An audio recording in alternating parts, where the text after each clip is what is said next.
Gus, thanks for joining us here today. So let's jump right into it. We're talking about the cloud. I guess we should start with Pomeroy's vision of the cloud. How would you describe that? Yeah, definitely. So the way, whenever we're talking about the cloud, we always start with the definition. But really, if you take a step back, it's the ability for business to procure IT as a service. So, you know, in the traditional model, you have to go out and buy a router or a server. You need to figure out where to locate it and things like that. Where through the cloud, you're able to procure that as a service and just pay for the usage you have.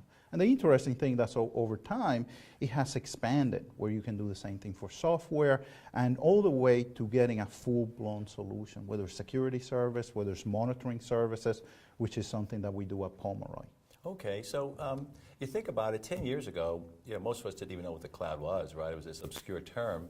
And nowadays, it's hard to find someone as a consumer that's not using some sort of a cloud-based app, if not a dozen or two. So what impact does this consumerization of the cloud have on your interaction at the corporate level? It's very interesting because it brings positives and negatives. You know, on the positive side, your users from IT are very comfortable with the concept. They're very comfortable with the elements of bringing in a cloud solution to their enterprise needs.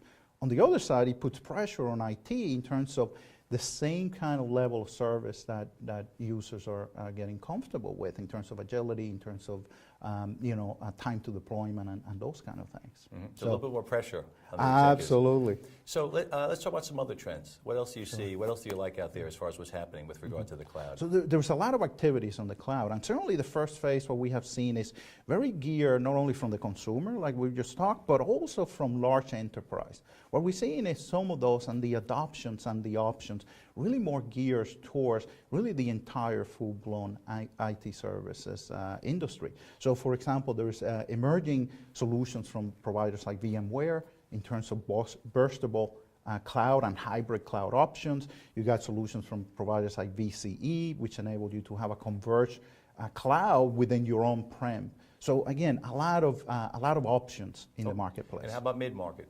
You seeing any traction there? Definitely, a lot of interest. It's very early on. You know, the mid-market is very geared to return on investments and really how do you best leverage your infrastructure. So the cloud brings elements and these services to expand how they provide services to their customers. So, one of the things we do at Pomeroy is the ability to bring in, for example, additional support around whether it's networking components and so on. We're able to offer that as a service. So again, it adds capacity and agility to the business. Gus, as I discuss this with you, on one hand you sound like an advisor, if you will.